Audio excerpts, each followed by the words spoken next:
La grosse frustration de Sergio Ramos, une agression en plein match d'un supporter sur un gardien de but en Ligue Europa, et le Real Madrid qui doit se poser de sérieuses questions sur une future recrue que tout le monde présentait comme un crack. C'est le programme du Journal du Foot numéro 1248. Clap de fin pour Sergio Ramos avec la sélection espagnole. Le défenseur du PSG a annoncé mettre un terme à sa carrière internationale, une décision contrainte et forcée de l'aveu même du joueur de 36 ans qui explique que le nouveau sélectionneur Luis de la Fuente ne comptait pas sur lui. Les deux hommes ont eu une discussion par téléphone. Le moment est venu, c'est l'heure pour moi de dire au revoir à l'équipe nationale d'Espagne. Le cœur lourd, c'est la fin d'un chemin que j'espérais plus long et qui se terminerait avec un meilleur goût, a lâché Sergio Ramos. L'Inter Miami place ses pions pour recruter Lionel Messi. Le club américain ne se cache plus de ses intentions à propos de la star argentine. Phil Neville, l'entraîneur de la franchise de MLS, a reconnu que son club était très intéressé par le meneur de jeu du PSG, mais aussi par Sergio Busquets. Les deux joueurs seront en fin de contrat en juin prochain. Les infos en bref, la soirée de Ligue Europa a été gâchée par une scène hallucinante lors du match entre le PSV Eindhoven et le FC Séville.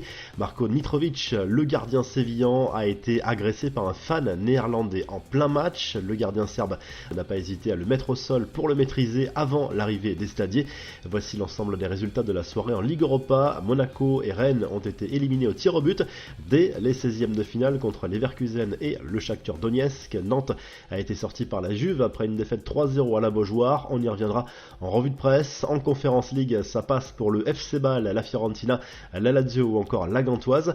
Le Classico se jouera à nouveau sans supporters de l'équipe visiteuse. Sans surprise, les supporters du PSG seront à nouveau interdits de déplacement à Marseille ce dimanche et ne pourront pas soutenir directement leur équipe au stade Vélodrome face à l'OM.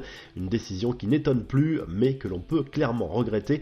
Le Real Madrid s'est-il complètement planté en recrutant Endrick? En tout cas, le supposé prodige brésilien n'est plus du tout inspiré depuis l'annonce de son transfert dans la capitale espagnole.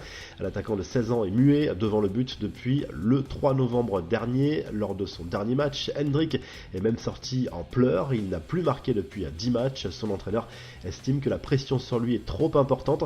Enfin, Ronaldinho va rejouer au football. Retraité depuis 2016, le Brésilien a officiellement rejoint l'équipe du youtubeur espagnol Ibai pour participer à la Kings League, un tournoi de foot à 7 lancé par Gérard Piqué. L'ancien parisien effectuera ses grands débuts ce dimanche. La revue de presse, le naufrage, c'est le titre du journal L'Équipe ce vendredi au lendemain du fiasco total des clubs français en Ligue Europa. C'est surtout un énorme coup dur pour l'indice UEFA et une menace pour les futures campagnes européennes sur le nombre d'équipes qualifiées. En Espagne, le Mundo Deportivo revient sur l'élimination du FC Barcelone dès les 16e de finale de cette Ligue Europa contre Manchester United. L'aventure s'arrête déjà pour les Blaugrana, décidément peu inspirés cette saison sur la scène européenne. Les joueurs de Xavi vont devoir se concentrer à fond sur la Liga et la Coupe d'Espagne.